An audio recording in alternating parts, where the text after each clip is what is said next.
Hola, estamos en Café Revueltas.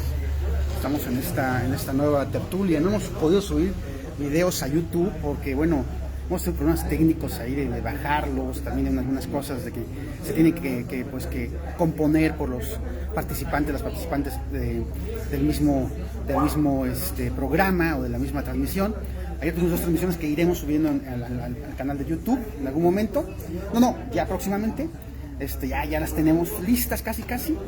Pero bueno, hoy tenemos este programa, esta emisión, donde trataremos el tema del peteo, de esta ley de educación de los maestros que tiene rondando desde hace mucho tiempo y que bueno, que en el actual contexto pues de regreso a clases, accidentado regreso a clases, todo lo que hemos platicado también en esta emisión con otras personas, otros expertos y expertas en el tema, pues tiene una particular manera de inscribirse en estos momentos y pues sobre eso vamos a hablar con dos profesoras de la sección 22. Usted puede comentar lo que desee y bueno, vamos a iniciar, estamos en Café Revueltas. ¿Qué onda, Lalo? ¿Cómo estás? Bien, bienvenidos. ¿Cómo ves el tema? ¿Por qué el tema?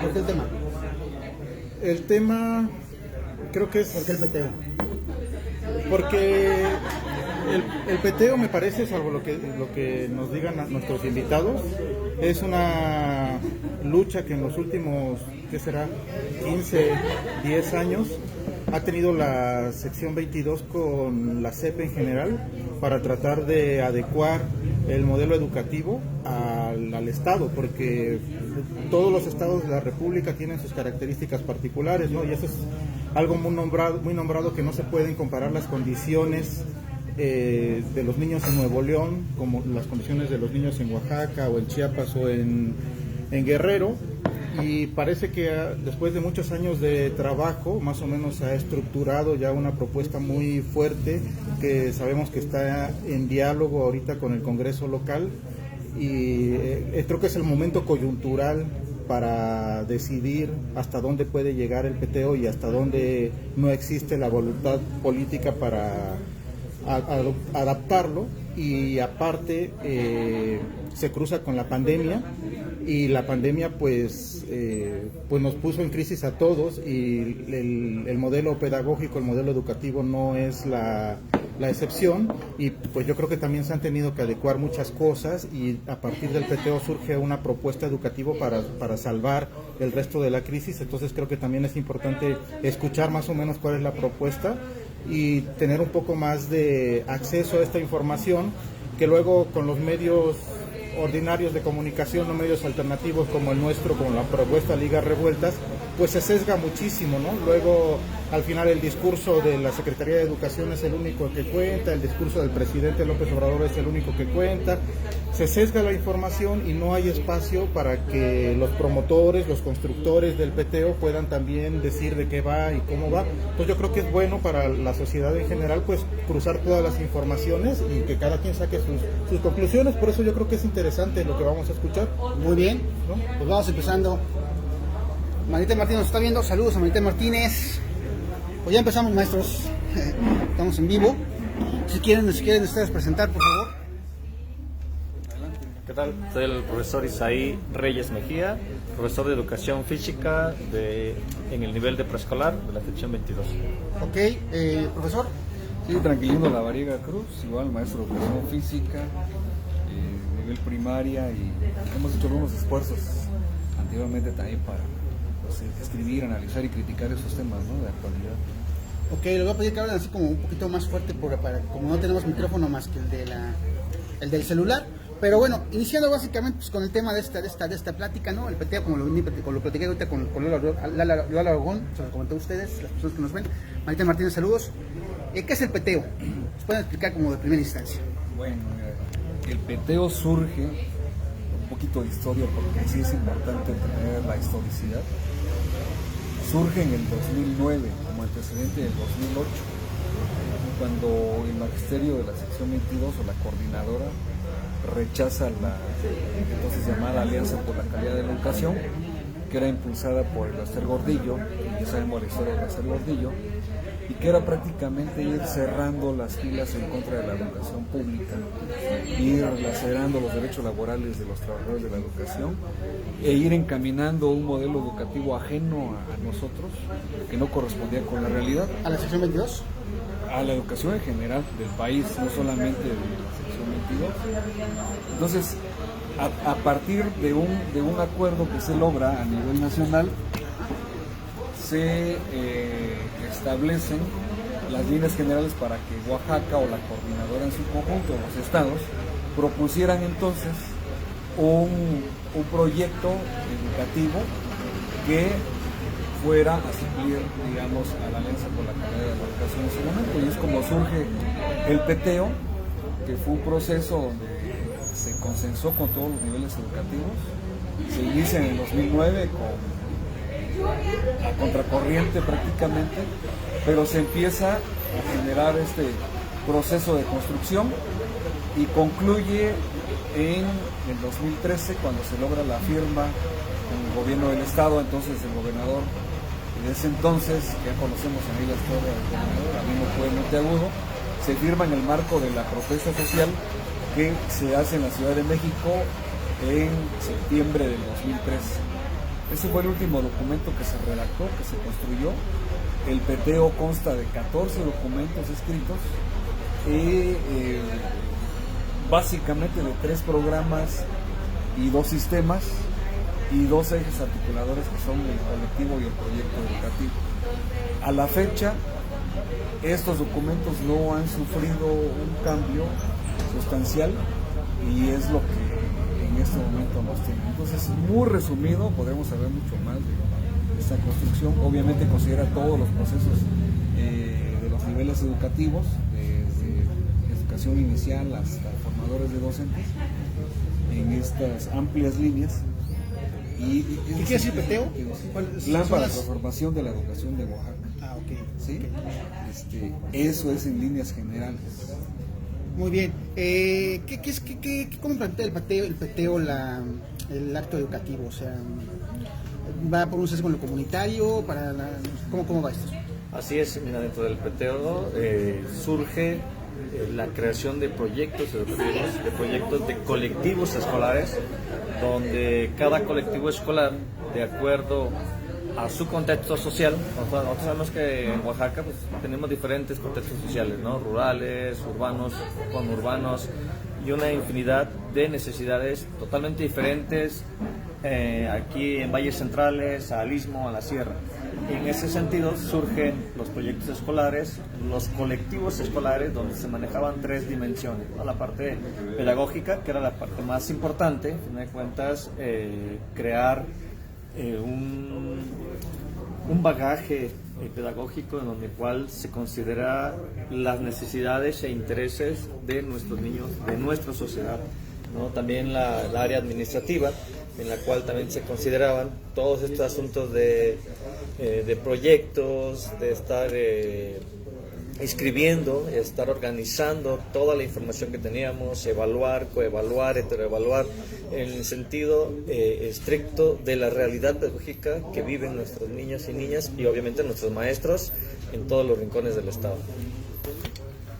Sí, bueno, hablando ahora del aspecto filosófico, su amplísima constitución, el PTEO, porque pues se hablaba de que nos queríamos encerrar en una burbuja, que estábamos en contra de la evaluación, que estábamos en contra de todos los procesos educativos internacionales y demás, ¿no?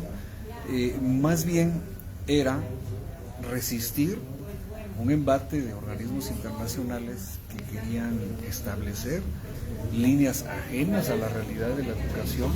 ¿Qué líneas son estas ¿Mande? ¿Qué líneas son estas que quieren establecer? Líneas ajenas, por ejemplo, una evaluación estandarizada dictada por organismos internacionales, evaluaciones que veían al estudiante de manera estándar, sin considerar su contexto, sin considerar su cultura, su visión de mundo, su cosmovisión, sus procesos internos. Y Oaxaca sabemos que es totalmente diverso. incluso en comunidades cercanas hay diferencias culturales sustanciales. Hay conocimientos universales, la parte matemática, la parte biológica, la parte geográfica, eso no va a cambiar, pero aquí entra el reto de ver de qué manera abordar los contenidos a partir de la realidad del propio estudiante, ¿no? Por decir un ejemplo muy llano, ¿no? Una pregunta que pudiera venir en una prueba estandarizada. Que pudiera decir así: para trasladarse un estudiante de su casa al hospital tiene que pasar por el supermercado, dar vuelta en un semáforo, es decir, un niño enclavado en la Sierra Mija, en la Sierra Zapoteca, en la Sierra Tarahumara, en cualquier parte del país donde se desconoce toda esta infraestructura urbana, no tiene ningún sentido académico ni pedagógico y va a confundir al estudiante. Entonces, más bien es contextualizar el conocimiento a partir de la realidad, partir de lo que el niño vive a diario y potenciarlo en el conocimiento universal. Esas es en líneas generales pedagógicas el PTO. Una cuestión interesantísima que considera el PTO es el proceso de transformación como categoría filosófica del ser y de la realidad.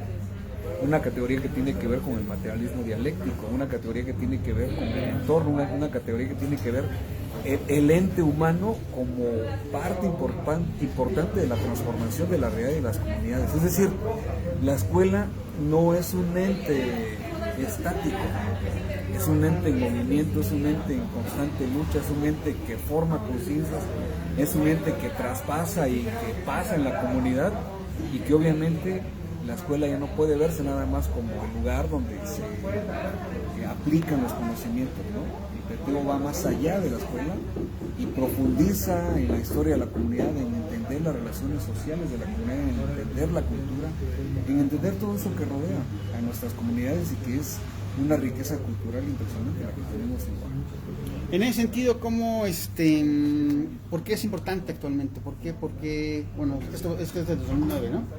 ¿Por qué se mantiene esta vigencia y por qué hoy en día es importante llevarlo a cabo? Bueno, se mantiene la vigencia en el aspecto filosófico, ¿no? Y el tema que nos trajo el día de hoy es las perspectivas del PTO en la actual realidad educativa. Es decir, vivimos una realidad educativa inédita que no teníamos o que no habíamos pasado nunca. El PTO es vigente actualmente en mi colectivo, mi proyecto educativo, y en el análisis crítico de la realidad, que es la línea articuladora del colectivo y del proyecto. Eso está vigente y va a seguir siendo vigente porque el análisis crítico de la realidad tiene que ver con analizar, con indagar, con investigar la comunidad, la escuela, los estudiantes, los maestros, los padres de familia, y a partir de esa realidad ver efectivamente cuáles son las posibilidades de construir el proyecto educativo y aterrizarlo, ¿no?, en las líneas académicas y pedagógicas. Ok, ¿cuál es esta realidad inédita? Bueno, ya todos lo conocemos, pero en términos educativos, ¿cómo la describirías?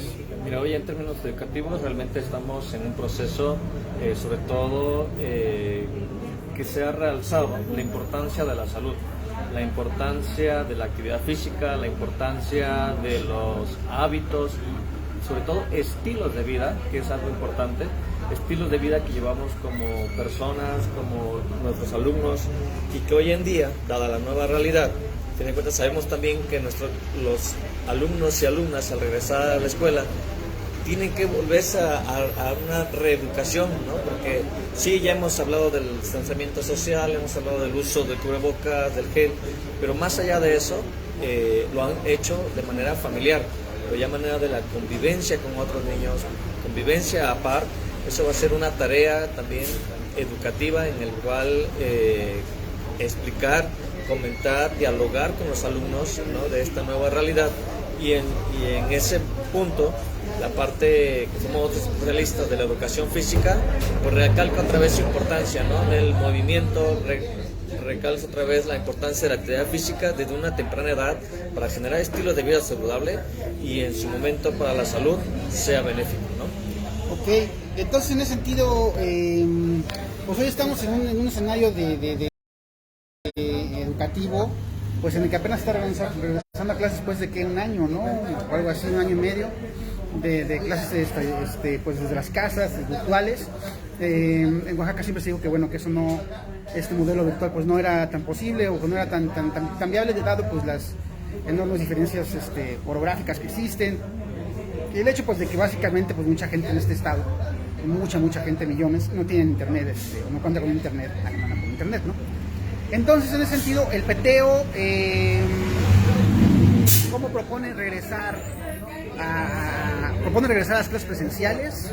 Propone al contacto directo, que en estos momentos podría ser considerado como peligroso, algo importante, ¿no? Entre maestro-alumno. ¿Cómo ve el peteo esta situación o este nuevo, digamos, paradigma de convivencia, ¿no? Mira, más allá del peteo, el peteo es el proyecto académico, pedagógico, comunitario que hemos propuesto, pero como movimiento democrático o como movimiento de los trabajadores de la educación, y donde hay coincidencia con muchos sectores, es que es importante regresar a clases presenciales por muchos factores, ¿no? Por salud, por cuestión psicológica, por cuestión económica, por todo el aspecto humano que representa el acto pedagógico, el hecho educativo. Eso es innegable e indudable, pero debemos hacerlo en las mejores condiciones, sobre todo por los estudiantes, sobre todo por las familias, sobre todo por las enormes diferencias que tenemos de infraestructura, de servicios, de acceso a la información, de internet, de sanitarios, de higiene, de muchas cosas, y que este abandono de la educación pública viene arrastrado por décadas atrás. Es decir, ante esta nueva realidad educativa que tenemos ahora, donde las condiciones de las escuelas deberían de ser las óptimas para regresar a clases, pues nos encontramos con infraestructuras abandonadas, con que no hay agua potable, incluso no hay energía eléctrica en muchas escuelas, y esto viene a evidenciar con mayor potencia en esta nueva realidad el abandono histórico que se ha tenido por parte de los gobiernos en relación a la educación pública. Entonces, es importante regresar, sí, pero en mejores condiciones. Quizá yo podría decir, cuando ya se encuentre vacunada toda la población, habría que esperar los estudios científicos al respecto. Yo no puedo meterme en ese campo, pero qué tan viable es también vacunar a todos los estudiantes menores de edad para que también lleguen a las mejores condiciones, ¿no? Son dos cuestiones importantes: la vacunación global y la parte de la infraestructura y el acceso a las tecnologías, que en esta nueva realidad pues resultan preponderantes, y obviamente la actividad física que mencionó aquí mi compañero, ¿no? O sea, es decir, tanto tiempo no sabemos en qué condiciones también se encuentran estudiantes en el aspecto de la salud física. Mental, ¿no? También. Así es.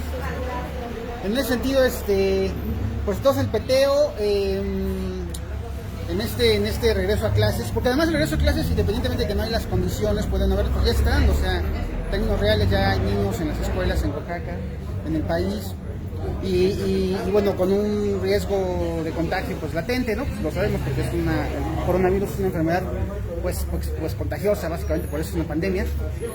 Y en ese sentido, esta nueva propuesta o esta propuesta ya de que viene de un tiempo para llegar a este momento, ¿cómo contempla, o no sé si la propuesta, sino, o cómo se contempla también el asunto pues de la reparación o de involucrarse un poco también como maestros, tal vez en la reparación del tejido social, que tal vez en esta pandemia pues ha venido a colapsarse completamente, porque pues la violencia en casa, con todas las familias encerradas durante tanto tiempo, pues se ha exacerbado, la violencia de género, en fin, un montón de cosas que vienen con todo esto. Entonces, en ese sentido, la 22 o el peteo o la educación en este momento en Oaxaca, ¿cómo se plantea este escenario? Pues de que los alumnos cada vez, estos chicos, estos niños, estas niñas, pues están en unas condiciones de estrés que son bastante grandes, incluso para su edad, ¿no? Así es, bueno, definitivamente que es una exigencia como movimiento, como siempre se ha hecho. El movimiento de los trabajadores de la educación siempre ha ponderado la integralidad y el beneficio hacia los niños, y es una de las exigencias. Primero, vuelvo a repetir, del abandono histórico que se tiene, cómo resolver esa parte de la infraestructura, ¿no? Ahora bien, a mí me parece que puede haber procesos graduales de regreso seguros cuando toda la población esté vacunada. Una, dos, porque es urgente. O sea, lo que tú hablas es una realidad. Los niveles de estrés, los niveles de violencia intrafamiliar, los niveles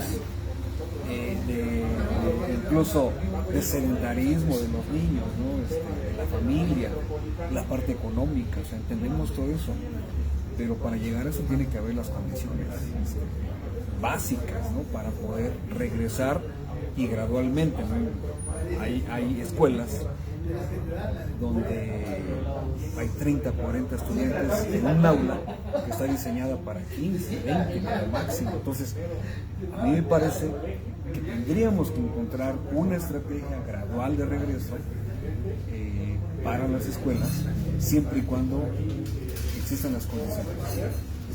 La parte de educación física yo creo que es sumamente sustancial, y yo creo que el compañero puede abordar también al respecto. La educación física. En ese sentido, no te voy La a educación física en el contexto de esta neurosis. Exactamente, te voy a comentar, a lo mejor no como sección 22, porque a fin de cuentas eso es todo un marco político y que se debe haber a lo mejor mesas de diálogo, de mesas de trabajo donde se analice toda esta posibilidad de regreso. Pero sí, como maestro de educación física, como maestro que atendemos a niños y a niñas en ese sentido, lo importante aquí es buscar los medios de comunicación, buscar los medios de diálogo con la familia. No es importante, bien mencionabas, el regreso a clase ya se está dando en unos lugares de manera presencial, en otros lugares de manera sincrónica a través de plataformas virtuales, en otros lugares donde el maestro a lo mejor va una vez por semana, una vez cada 15 días a dejar actividades, ¿no? Tratar de comunicarnos con los padres de familia, porque ahora ellos se convirtieron en estos monitores de la educación, ¿no? Sin tener esta formación docente, ellos son los encargados de prácticamente de realizar las tareas, de realizar las actividades en casa. Entonces yo creo que esa parte importante que tú tomabas acerca del estrés, acerca de la violencia intrafamiliar, la violencia de género que sube sus niveles durante esta pandemia, como maestro nos toca generar acciones, generar diálogo con la familia, donde nosotros implementemos actividades, donde podamos, inclusive en espacios tan pequeños donde que hoy en día se genera la vivienda, pues ahí generar movimiento, ¿no? Una parte importante es, que hay que empezar a atacar es el sedentarismo. De por sí, nuestra población ya venía en un sedentarismo, en una obesidad bastante fuerte como país. En cuestión infantil somos número 1 en obesidad, en adultos número 2, más. Entonces, esta pandemia todavía viene a encerrarnos en una situación de pensar que ahora tenemos que estar. Entonces nosotros como área de educación física nos toca esta parte de empezar a generar movimiento. El movimiento lo que nos va a ayudar a estimular ejercicio en casa, actividades en casa, ¿no? Inclusive mejor ni llamarlo ejercicio, porque ejercicio pues es una actividad progresiva, es una actividad donde es un fin más de mejor parte deportiva, ¿no? Pero sí actividad física. ¿Qué es la actividad física? Es movimiento, la actividad física recreativa, ¿no? En su momento, que es también generar una recreación en familia, la actividad física educativa, que es nuestro medio, ¿no? Como educación física, toda la parte de aprendizaje cognitivo, aprendizaje afectivo, lo hacemos a través del juego motor, ¿no? El juego, que es una herramienta esencial en educación física, hoy en día la podemos ocupar estando en casa, ¿no? Haciendo actividades dinámicas, sencillas, no necesitamos tanto material, tanto espacio, pero sí interactuar con los padres de familia y con los niños. Yo creo que esta es una labor importante como educadores, en el sentido de estimular, de proponer y de dialogar con mamá, los papás, la abuelita, el tío, porque ahora todos estos se convirtieron en parte del proceso educativo. No siempre lo han sido, pero a lo mejor de manera externa en cuestión que estamos encerrados en una instalación, ¿no? Pero hoy en día ellos están involucrados con sus niños, están, sobre todo la parte de preescolar, los niños no entran solos a una plataforma, son ayudados por un adulto, están ahí los adultos con ellos, entonces es un enlace también importante en el cual podemos generar nosotros esa concientización y poder generar, como te decía yo, movimiento, que eso es parte importante. Así es, la parte lúdica es sustancial para los estudiantes y yo creo que como educadores físicos tenemos que fomentar, fortalecer, promover constantemente este asunto con los estudiantes en este nuevo ciclo escolar que no sabemos cuándo vamos a realizar ya de manera presencial las clases. Yo quiero apuntar también lo siguiente. Cuando participé directamente en la redacción de la Ley Estatal de Educación de 2014 y se revisa esa ley, está vigente. Mucha de la filosofía del peteo en la parte sobre todo ontológica, cultural, antropológica, sociológica se encuentra ahí y me parece que los legisladores sí deberían de voltear a ver este esfuerzo que se hizo, que fue el resultado de 37 foros de consultas en las comunidades hacia los padres de familia, con miles de ponencias que la propia comunidad, incluso muchos estudiantes, llevaron a cabo y que se procesaron, se sistematizaron.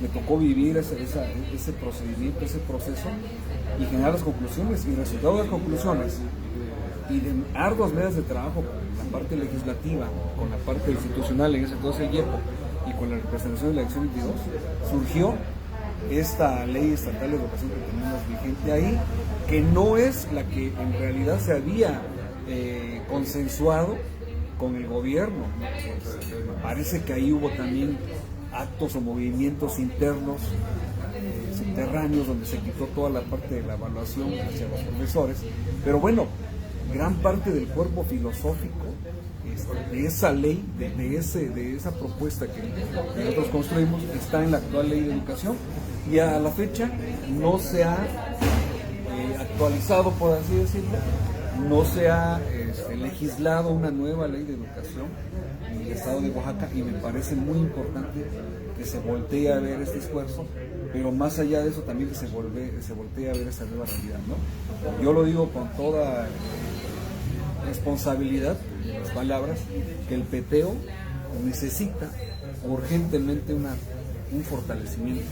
¿Por qué? Porque la realidad del 2014, hasta donde dejamos en los documentos, dista mucho a la realidad que tenemos ahora en el 2021, ¿no? El peteo habla de tres dimensiones: la dimensión administrativa, la dimensión pedagógica y la dimensión comunitaria.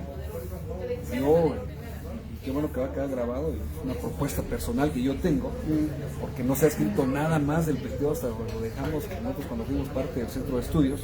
Me parece que ahora hay que integrar pues una dimensión tecnológica, porque estamos ya en el mundo tecnológico, ¿no? En 2014 quizá el acceso de los estudiantes a la tecnología era limitado, ahora ya es parte de su cotidianidad. Y la dimensión de la salud, ¿por qué? Porque ahora curiosamente, digo curiosamente porque se había soslayado, ¿no? Y la salud física, la educación física, y ahora es uno de los ejes principales de defensa incluso contra el SARS-CoV-2, ¿no? El COVID y todas las enfermedades. Y también una dimensión económica, ¿no? Todo lo que mueve la educación pública y privada, presencial, todo lo que mueve las comunidades en las escuelas.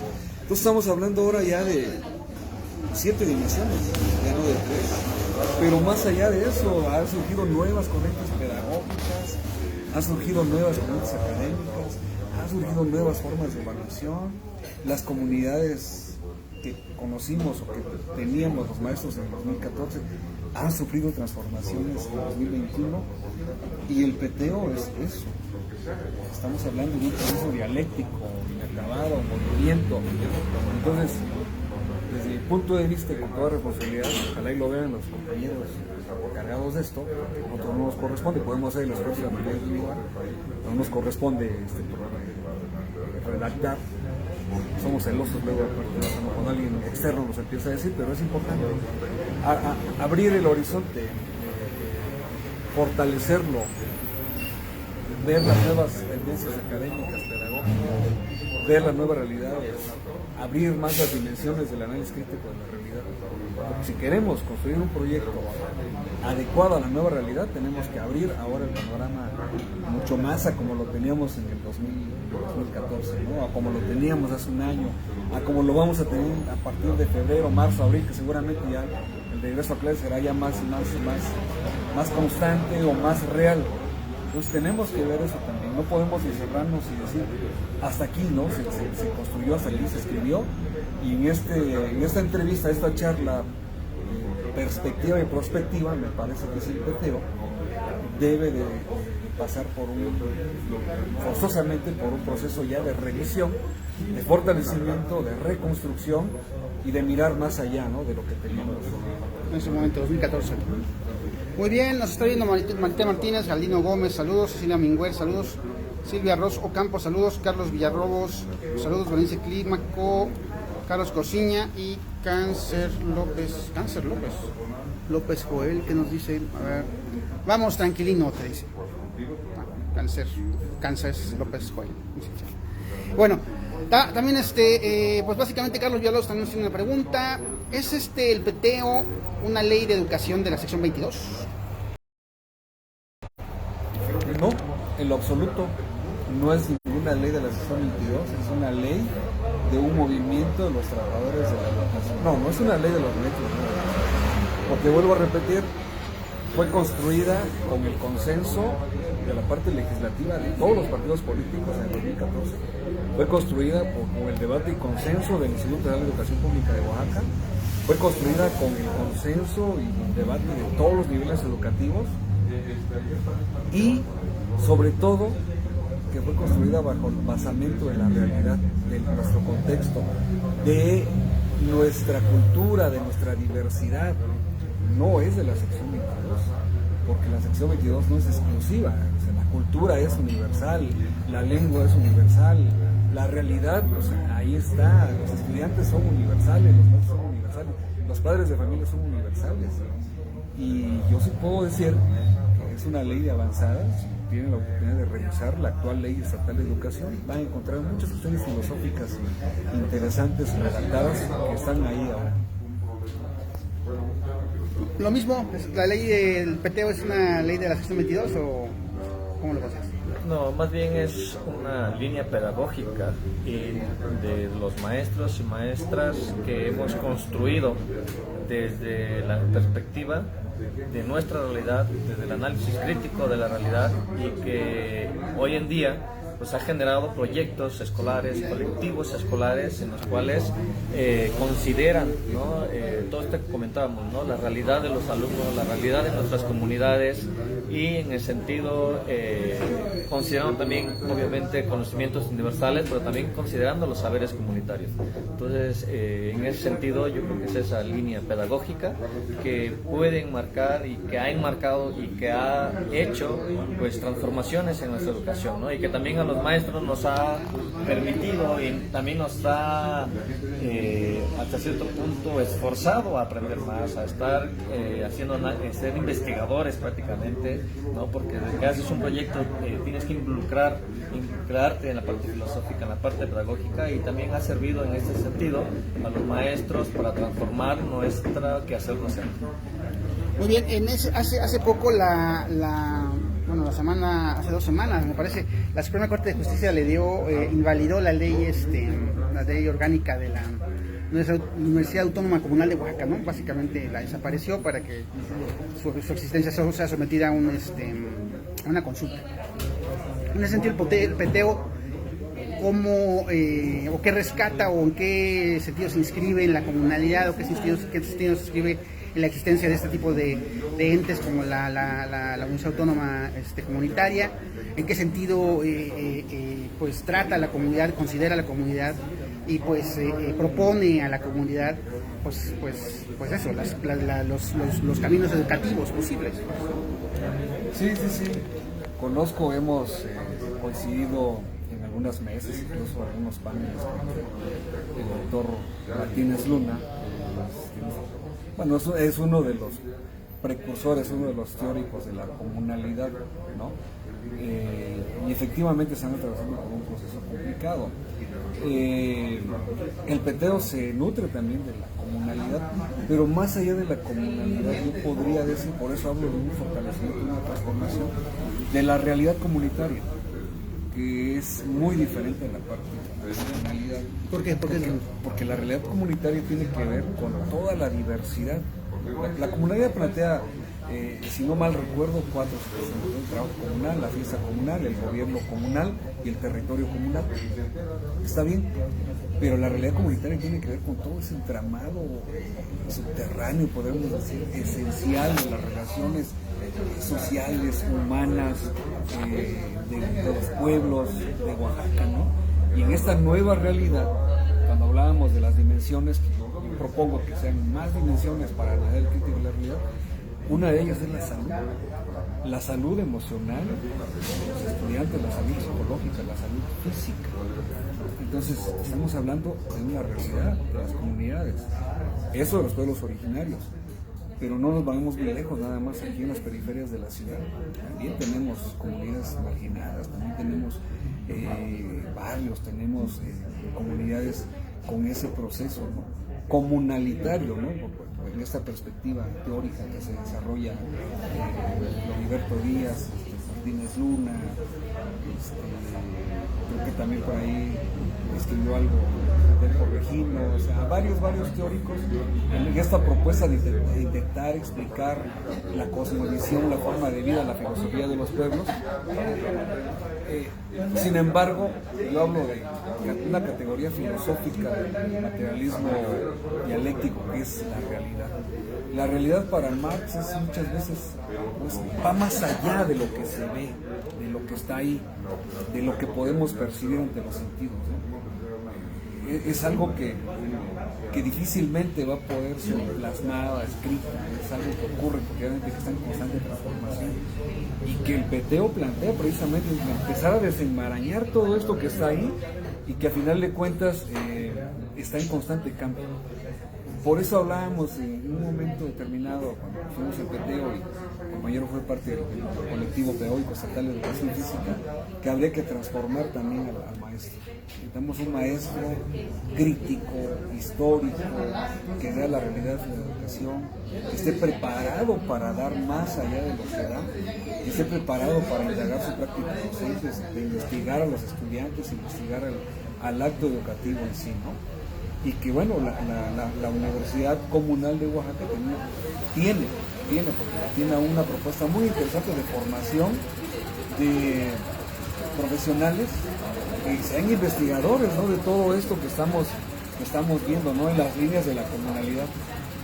Y me parece a mí que es un revés muy importante a este esfuerzo académico que se estaba encaminando y que estaba formando a maestros investigadores de la comunidad.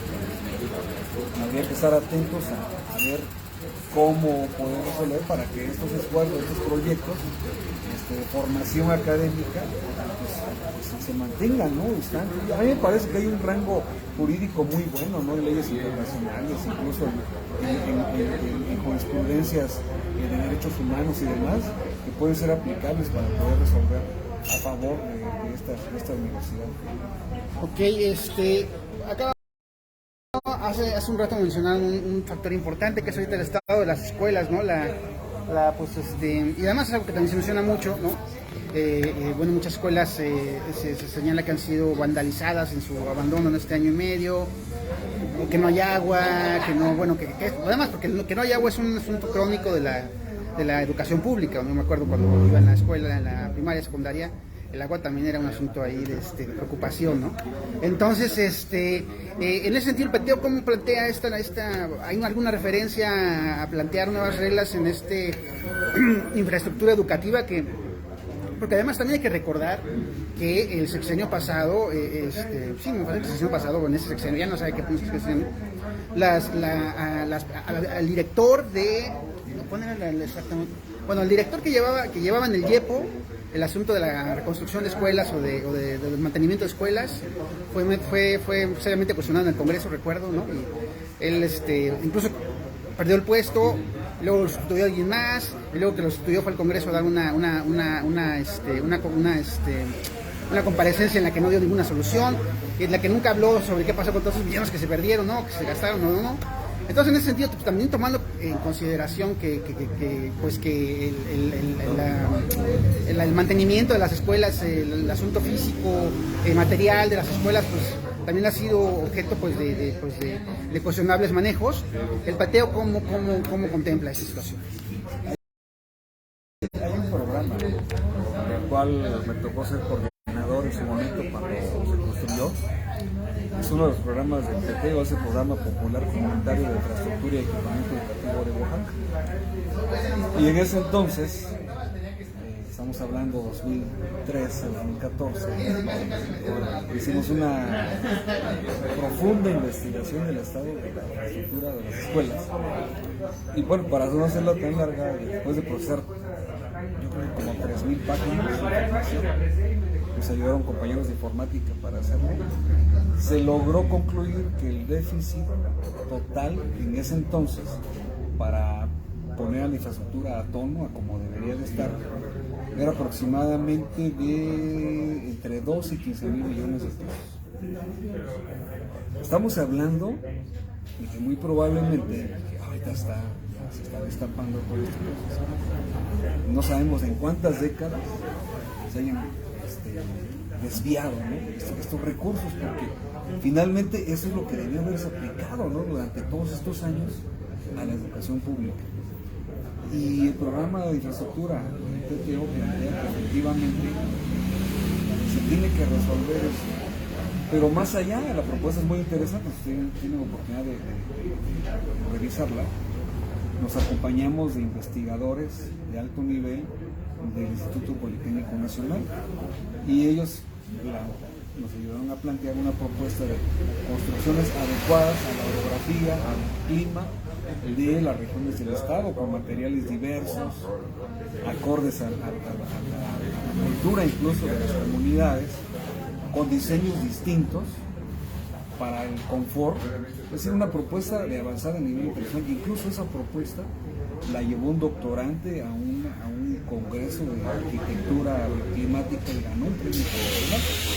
Desafortunadamente, esta propuesta se diluyó, nunca se llevó a la realidad. Hicimos 2 o 3 talleres en una telesecundaria de Sachila. Fue construida bajo esta construcción de ferrocemento, pero acompañada de bajareque y barro, que le daba confort, le daba frescura al interior de la construcción, pero llegó hasta ahí.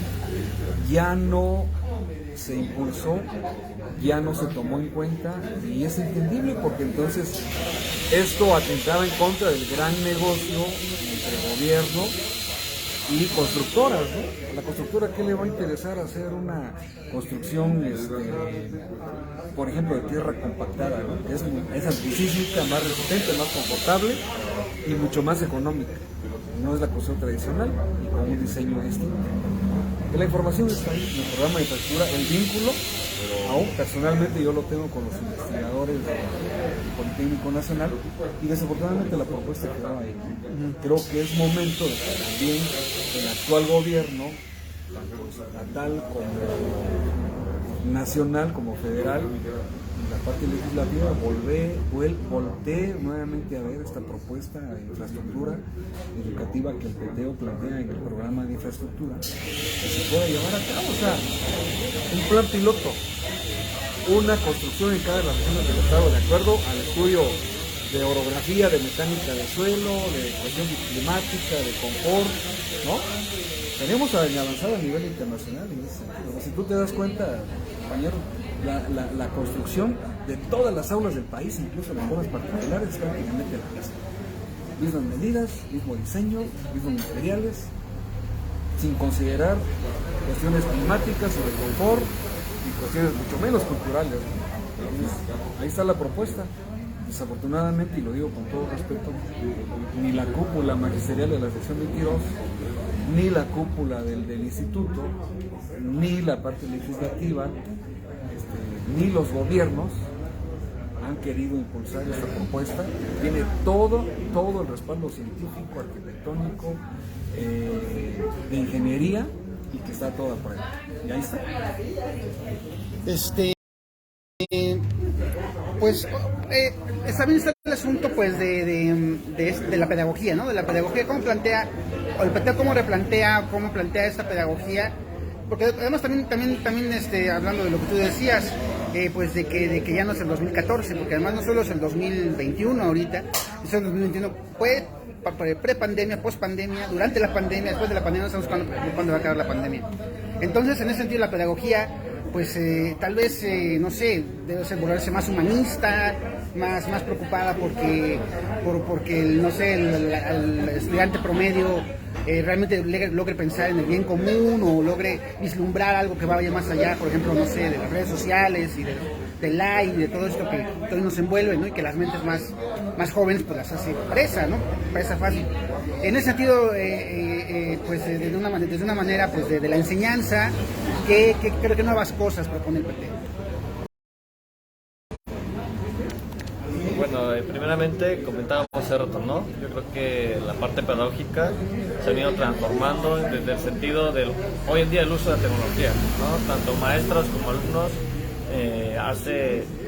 sin ir tan lejos, año y medio, a lo mejor no éramos tan diestros en el uso de tecnología, ¿no? En hacer una clase virtual, en hacer un salón virtual, en grabar un video, en grabar, editar música, editar imágenes, ¿no? Y que hoy en de hecho, día, para muchos maestros es una tortura esto, es una tortura, ¿no? Exactamente, ¿no? Y que, en cuentas, nos tuvimos que transformar y generar nuevas estrategias, nuevas técnicas de enseñanza, porque en cuentas no puedes ocupar lo mismo que hacías en la parte presencial, ¿no? No es la misma dinámica.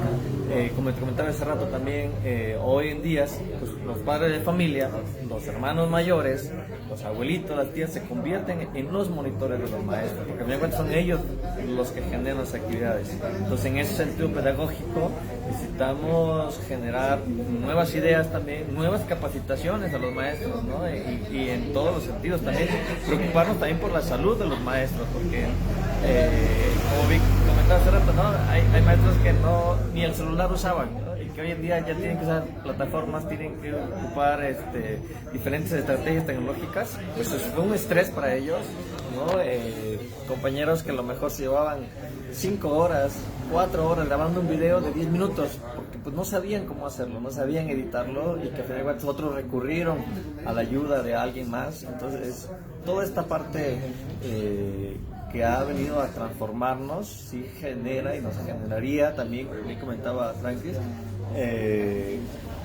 reformar, autocriticar, reconstruir el peteo en dado a estas nuevas realidades, y como decimos, todavía no sabemos cuándo va a acabar, entonces tenemos que seguir transformándonos, porque así es la educación. Y hay una propuesta real en la 22 por reconstruir el peteo en estas condiciones que hemos platicado. No la hay, y me parece que es urgente. Me parece que es urgente porque la realidad es cambiante, es dialéctica. Nada es estático y la educación mucho menos. Entonces es importante que quien esté a cargo de hacerlo lo haga de manera urgente, ¿no? Y de cualquier manera nosotros hacemos el esfuerzo en las escuelas, en las comunidades, a pesar de las resistencias, a pesar de lo difícil que a veces es llevar a cabo una educación distinta, diferente, crítica, comunitaria, social y demás. A mí me parece que estamos en el momento ya, estamos hablando de 7 años prácticamente ya, ¿no? Casi 8 años, vamos a estar en 2022. Y el peteo necesita construirse y fortalecerse sin perder la esencia. Hay cuestiones esenciales que el peteo no va a cambiar. La parte filosófica, la parte antropológica, sociológica, importantísima, no va a cambiar. Pero la parte de las nuevas tendencias pedagógicas, parece que tiene que cambiar. Del análisis crítico de la realidad me parece que tiene que fortalecerse, tiene que emplearse. De la parte de cómo son ahora las comunidades, también debe de cambiar. Es decir, hay cosas que sí deben de fortalecerse, transformarse en el sentido positivo. La defensa del territorio puede entrar en el peteo en estos momentos, que es un asunto pues, tan importante en los pueblos y en las comunidades. Así es. Entonces, ¿cómo podría entrar? O sea, podría enseñarse la defensa del territorio frente a las mineras, frente a los proyectos por supuesto, extremistas. claro. en los últimos años, digamos, la parte de la Mixteca ahorita lo que está siendo asediada totalmente por industrias mineras extranjeras, ¿no? ¿Cómo puede intervenir ahí la educación ante esta nueva realidad? Ajá, exactamente. ¿Cómo O sea, podría ser? la escuela, el colectivo de maestros, el colectivo comunitario, incluso puede ser objeto del proyecto educativo que plantea el PTO, ¿no? ¿Cómo puede intervenir la comunidad en el proceso de resistencia ante la invasión de estas estructuras capitalistas, depredadoras de nuestras riquezas naturales? Es decir, todo eso se tiene que realizar, se tiene que actualizar, se tiene que fortalecer. Y me parece que es urgente en el sentido de actualizar y urgente en el sentido de tener también ya nosotros como movimiento una propuesta seria para legislar y actualizar la ley de educación vigente. En ese sentido, ¿cómo describen actualmente la relación de la sección 22 con el gobierno federal? Es una relación, porque bueno, pues tengamos en cuenta que pues tan solo el año pasado hubo muertos, ¿no? El de Nochestlán el 16 de junio por un desalojo de un bloqueo carretero que acabó en 8 personas asesinadas, de las que hasta ahora pues no hay ningún culpable, ¿no? Ningún cuerpo del Estado ha sido responsabilizado de eso. En este contexto, actualmente con el gobierno de Andrés Manuel López Obrador, ¿cómo describirían ustedes como integrantes de la sección que va la relación del sindicato con el gobierno federal? Pues de manera ideal o ideológica debería haber un mejor diálogo, una mejor participación del magisterio, de la coordinadora, en todos estos temas, a final de cuentas, que venimos arrastrando, ¿no? De abandono de infraestructura, abandono de los planes, abandono de mirar la educación desde el punto de vista humanista, desde el punto de vista comunitario, y que hasta en el momento al día de hoy pues no hay este diálogo o no hay este acercamiento en el cual realmente se estén generando acciones, se estén generando estrategias, a lo mejor no solventar todas esas problemáticas, pero sí para empezar a generar cambios, ¿no? Y creo que en ese sentido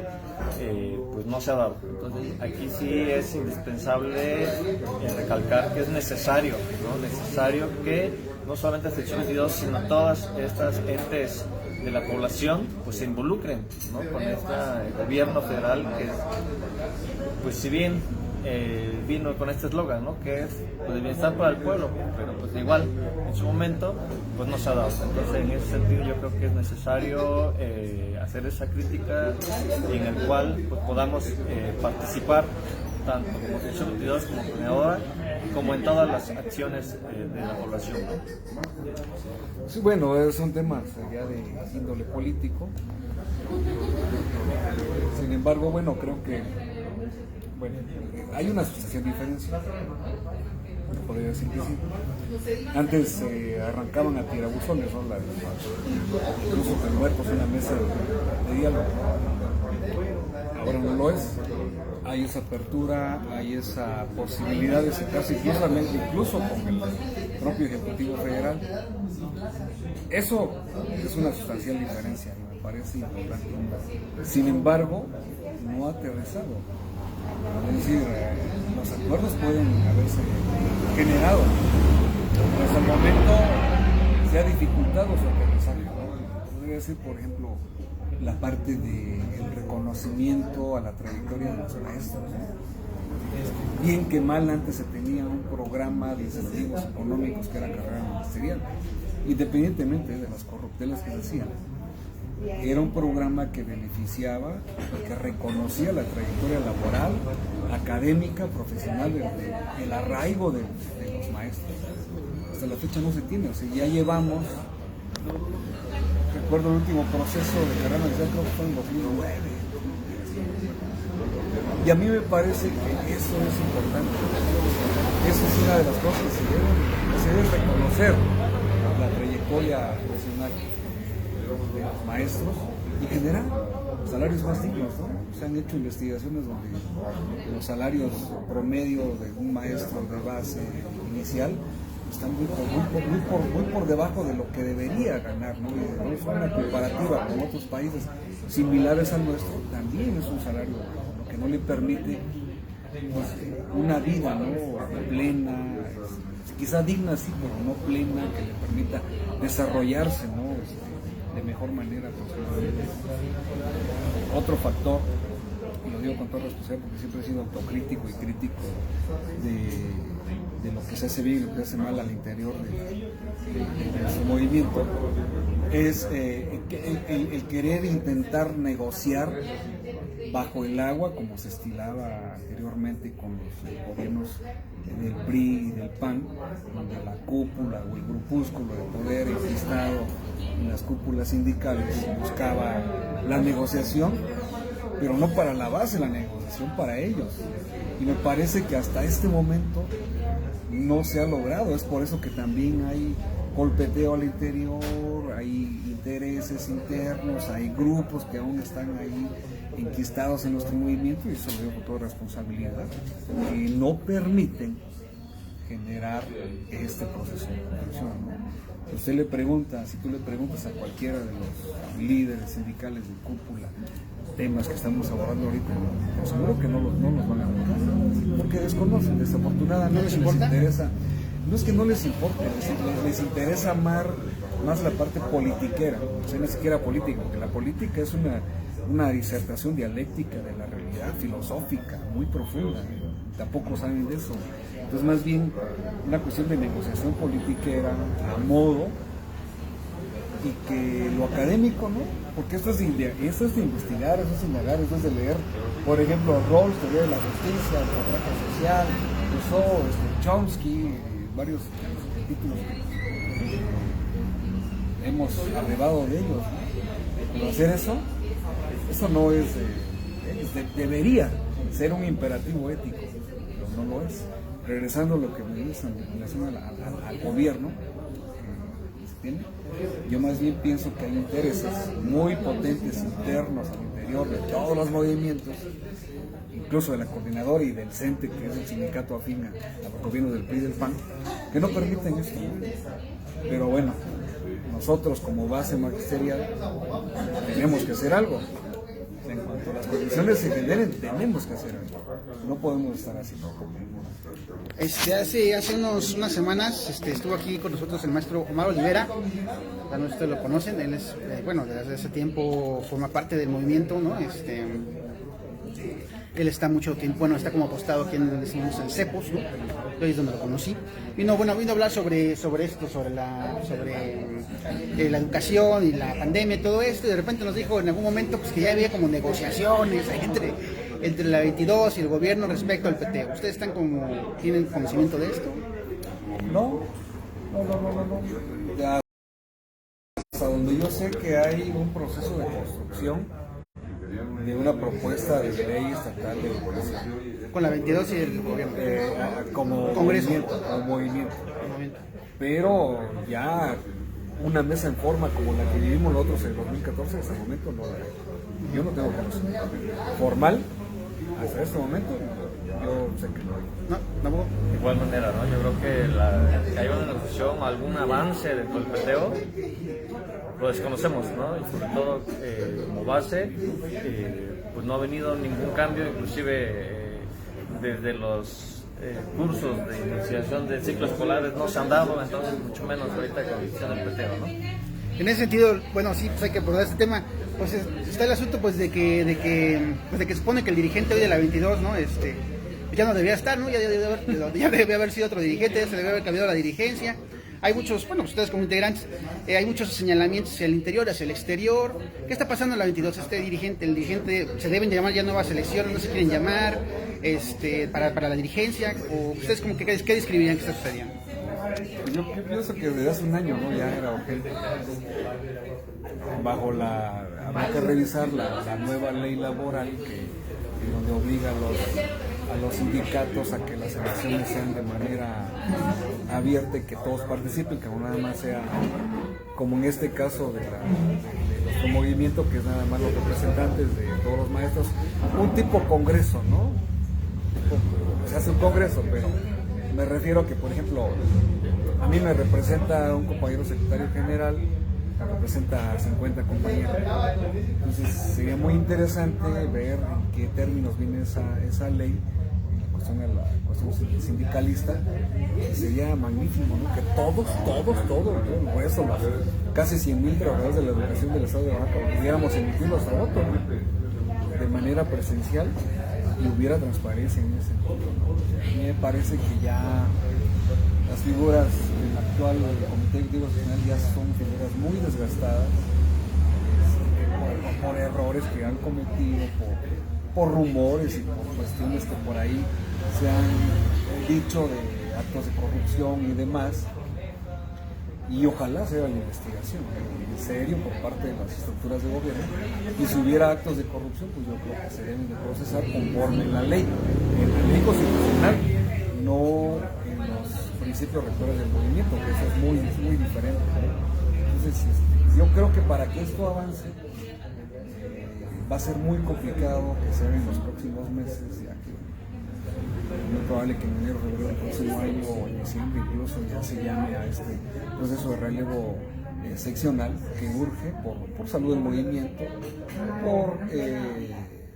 pues para no entorpecer más, que llegue gente que efectivamente tenga aprobada trayectoria, y el aspecto académico, pues, personas que realmente no estén ahí en la parte de investigación, de escritura, en la parte política. La politiquera también es importante, hay que conocer, pero en ese sentido más la academia, ¿no? Porque esto va a direccionar sin duda la nueva ley de educación para el Estado Libre y Soberano de Oaxaca en los próximos meses. Entonces estamos hablando de que la nueva legislatura, que ya tiene algunos días que empezó, estatal, tiene que volver a ver estos temas y tiene que ver que ya la realidad de la educación es muy distinta a la que teníamos. Es constante, progreso. Bien, la una pregunta, ¿qué onda con la dirigencia, todo eso? Pues sí, ¿no? Yo creo que como todo tiene su término, para eso se establece, ¿no? Ciertos términos por salud dentro de cualquier organización, y más en esta 22, que es una organización muy grande, ¿no? Políticamente, con muchísimos agremiados. ¿8,000 agremiados son? Ya, no, son 75, Casi No, ya. 90 y tantos mil agregados. Entonces ya es necesario ahorita este cambio, ¿no? Obviamente también entendemos que dado los congresos presenciales, obviamente también tenemos una contradictoria, ¿no? Porque al final de cuentas estamos en una época de pandemia en donde nuestra prioridad es la salud, entonces, pero sí buscar ya los mecanismos de, ocupando las tecnologías también, de poder generar esta acción, ¿no? Porque si es necesario, como decimos, todo tiene su término, y en ese sentido pues, tiene que terminar para que quienes lleguen pues, retomen estas actividades. Como sabemos, siempre quien llega va a tener nuevas ideas, nuevas formas, nuevos intentos de poder generar cambios, y esperemos, yo comentaba aquí, ¿no? Que las personas que representen pues, realmente tengan también este interés académico, ¿no? Más allá de intereses personales, intereses políticos, que tengan intereses sobre la pedagogía y que realmente volteen a ver a todos estos procesos que se han venido trabajando y que es necesario volverlos a retomar. Eso es algo importante que comentas, porque pues la verdad es que pues de los últimos dirigentes todos acaban de diputados federales o no, así senadores con superpuestos. Entonces de repente pues no, y también hay como que pues los cercanos también agarran presidencias municipales, todo esto. O sea, puede ser que que últimamente para las cúpulas que han llegado a la coordinadora se haya vuelto más importante el puesto político que la misma labor, pues eso, pues de mediación por el movimiento, ¿no? ¿Cómo ves? Si fuera en el sentido positivo, que mantuvieran los principios éticos, que voltearan a ver a la comunidad, a las escuelas, a la educación, yo no le veo mayor problema. El problema es que hay un olvido, ¿no? El problema es que se alejan de la realidad, el problema es que se alejan de sus orígenes. El problema es que pueden ser objetos de corrupción, y algo muy importante, ¿no? El aferrarse, ¿no? Constantemente al poder, pseudo poder, porque al final de cuentas el verdadero poder del ser humano radica en su libertad, en sus espacios, en su tiempo, en el poder disfrutar de lo que realmente te apasiona, el rodearte de gente que te quiere, te aprecia, te ama. No se ha entendido, ¿no? Esto es todo un debate también acerca del poder, ¿no? Pero para ellos eso representa el poder, entonces el no aferrarse, el creerse de una élite, ¿no? Que ya no corresponde, ¿no? al origen, impensable para ellos, ¿no? Volver a clases de grupo, ¿no? Primer grado, segundo grado, ¿no? Es decir, se alejan de la realidad tanto que se siguen aferrando, siguen chapulineando, y lo que tanto se criticó en un momento, pues se vuelve a hacer, ¿no? Y no digo que esté mal, o sea, al final de cuentas son proyectos también personales que ellos persiguen. Ojalá voltean a ver. Pero no mercadean con los intereses del movimiento, pues ya que están en las cúpulas. Pues mira, no lo sé, yo ahí tengo mi reserva en el sentido, yo no podría afirmar o desmentir o decir, pero en el sentido de que regresen a la esencia, que volteen a ver que en las filas de la sección 22 habemos gente pensante y crítica, podemos debatir cualquier tema que ellos deseen de manera respetuosa y que estamos también para apoyarlos. Al final de cuentas somos parte del propio movimiento y queremos apoyar este proceso de transformación de la educación, es decir, sumar todos los esfuerzos, alejarse un poquito de lo personal y ver por el colectivo, aunque cueste mucho trabajo. Con todo esto que hemos platicado, ¿cómo medirías la salud del movimiento en estos momentos? Mira, La salud social y de conjunto. Mira, sobre todo aquí lo complicado que hemos podido, es cierto, como maestros también tenemos un distanciamiento de diálogo, un distanciamiento de comunicación, en el sentido de que cada uno está en sus trincheras. Es cierto también que ha habido muchos colectivos, muchas subvenciones que han tratado de mantener este diálogo, han tratado de mantener el trabajo en colectivo, pero ha sido complejo adaptarnos a esta nueva realidad. Ahora, pasarlo a la parte política sindical, pues realmente pues todavía mucho más, ¿no? Porque todos estos congresos políticos, congresos pedagógicos, pues no se han llevado a cabo y por lo tanto hay pues ya ahorita como diversificación, o sea, no hay avance, no exactamente, hay un estancamiento ahí y que pues no se ha generado las condiciones ni las alternativas. Obviamente sabemos que no se puede generar un congreso así como lo hacíamos 2 años, ¿no? Pero sí alternativas de diálogo que puedan transformar y poder generar todavía nuevas acciones.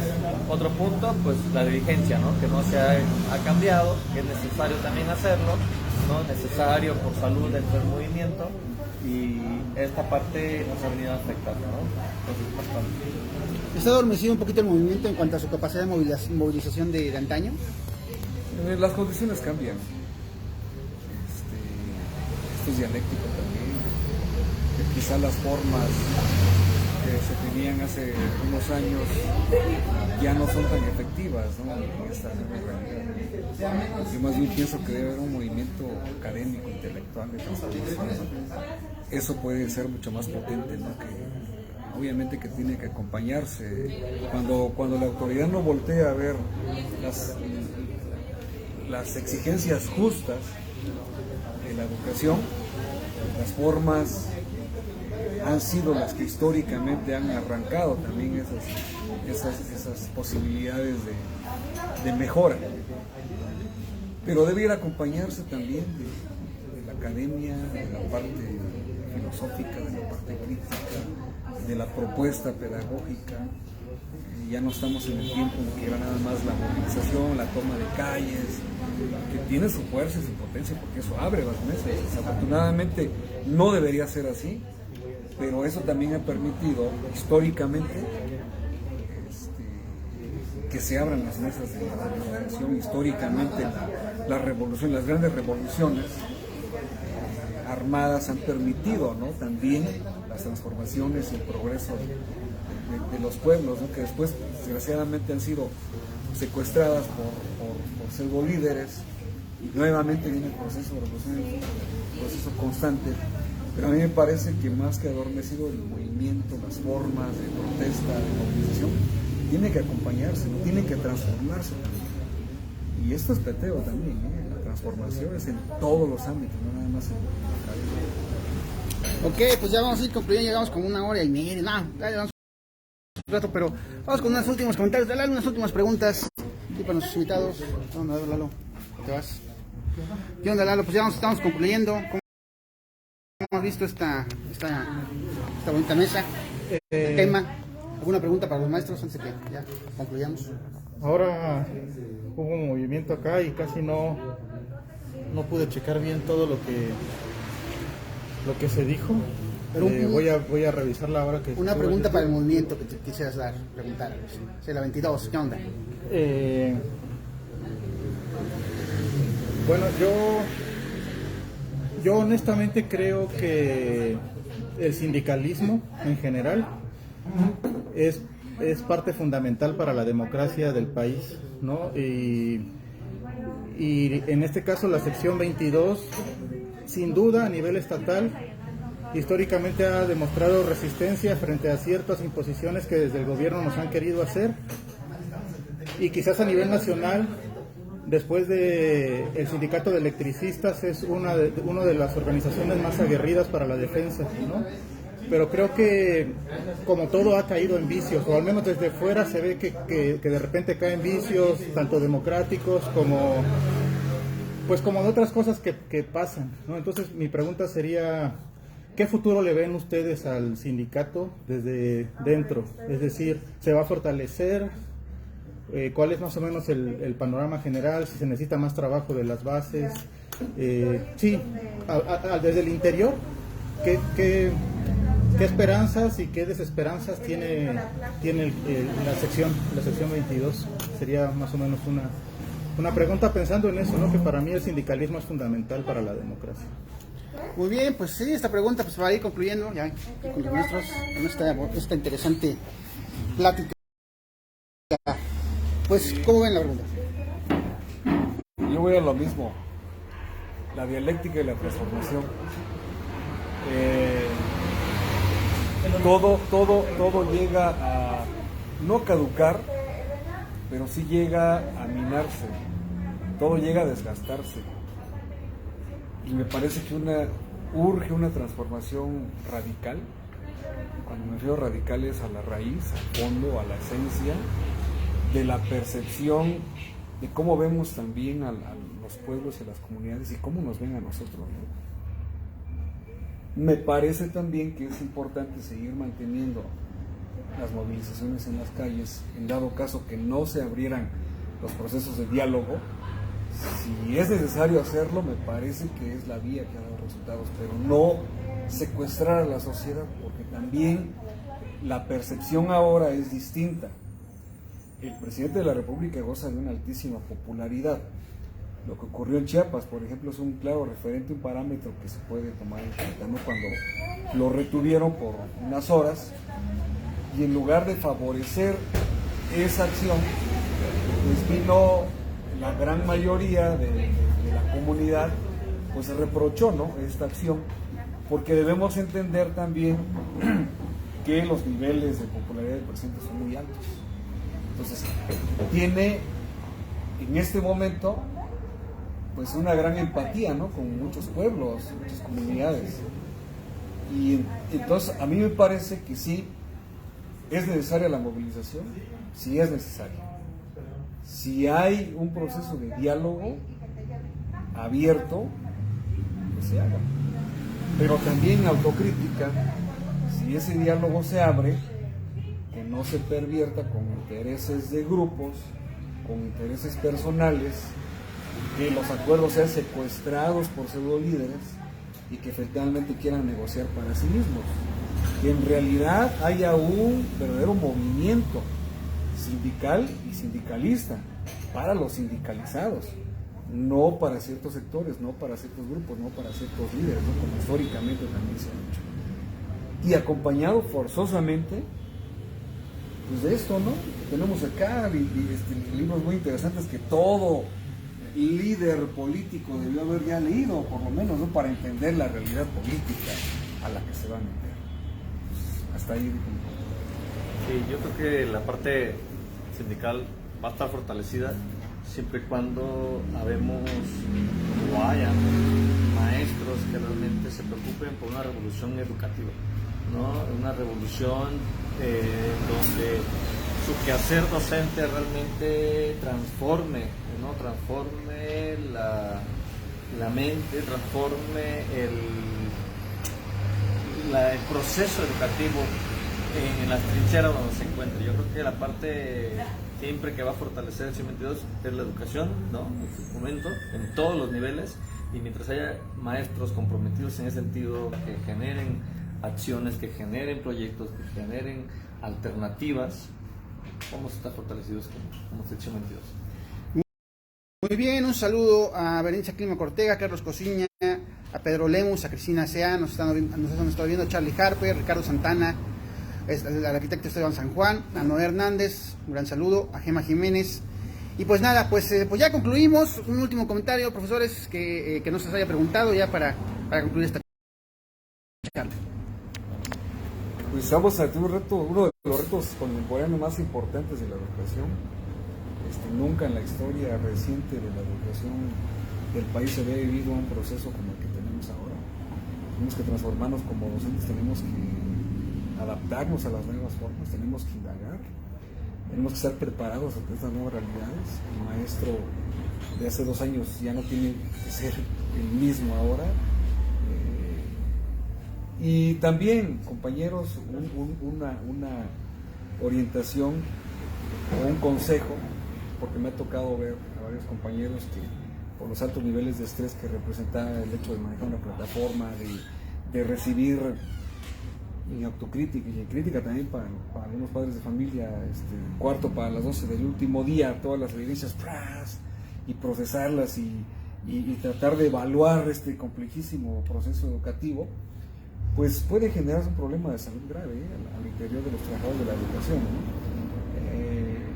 Aprovecho para decir también que soy integrante de un centro, de una asociación civil que es el Centro de Investigación y Atención a la Salud de los Trabajadores de la Educación, donde está una doctora que ha estudiado el fenómeno, la doctora Aide Osuna. Ojalá se pudiera abrir un espacio también para ella, claro, el tema de la salud de los trabajadores de la educación y la parte emocional, que es importante y que seguramente está teniendo efectos ya no solamente los niños, los padres de familia, los trabajadores de la educación, en aquel maestro que su cotidianidad giraba, ¿no?, en ir a la escuela, en hacer el proceso social, en estar con sus estudiantes, en comprarle a la señora de la cooperativa, en platicar en la calle con sus compañeros.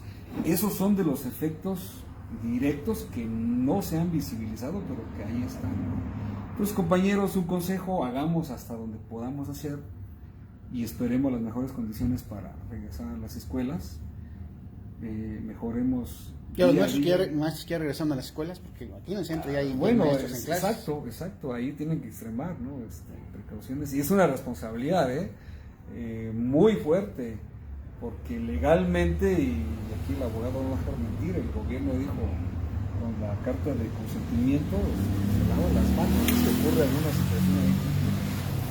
Entonces, de por sí era una responsabilidad muy grande tener a cargo o propiciar el proceso educativo con niños en tiempos, por así decirlo, vamos a llamarlos fuera de la pandemia o normales, pues ahora es mucho más complicado, ¿no? Los grados de responsabilidad son mucho más altos, los grados de cuidado son mucho más altos, y por eso un llamado a que hagamos, nos cuidemos todo lo que podamos hacer y en todo momento no forzar.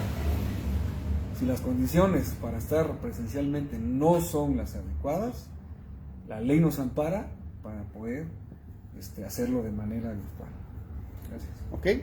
Sí, igual el último comentario, pues tener en cuenta es, como maestros, primeramente cuidar de nuestra salud, cuidar de nuestras familias, ¿no? Yo creo que es parte importante hoy y que podemos tomarlo como lo rescatable, digamos, por así decirlo. Si hay algo rescatable dentro de toda esta situación de la salud, pues es que la importancia de la familia, ¿no? La importancia de cuidarnos, bien decía el profe Tranquilino. Es cierto, tenemos una responsabilidad educativa. También se recalca que el papel del docente, realmente una televisión no pudo realmente quitarnos, por así decirlo, ¿no? Porque ese fue el primer acuerdo nacional, que la televisión era que iba a educar, y que realmente pues no... Y fracasó totalmente, ¿no? Fracasó totalmente. ¿Por qué? Porque entonces nos damos cuenta que el papel del docente pues es indispensable en un proceso educativo. Entonces, en ese sentido, es parte de recalcar ese punto importante como maestros, pero bien decíamos, ¿no? También cuidar nuestra salud, cuidar las condiciones, en su momento se generan las condiciones en comunicación con la población de regreso de manera presencial, no descuidar ninguna de las prevenciones que nos ha dado el sistema de salud para el cuidado de nosotros mismos, ¿no? Y bueno, hacer lo más que podamos con nuestros alumnos, con nuestros padres de familia, también estimular la parte de la actividad física, estimular el movimiento y también con nosotros como maestros, ¿no? Necesitamos estar con esa conciencia de que necesitamos cuidarnos a través del movimiento. Entonces, hacer ejercicio con todas las prevenciones posibles y pues adelante, sabemos que pronto estaremos de regreso en las aulas. Muy bien, pues gracias por vernos, gracias a la gente que nos vio y pues seguimos en estas transmisiones con estos temas pues de interés y sobre todo de actualidad, en una actualidad muy complicada la que estamos viendo todas y todos en estos momentos. Gracias.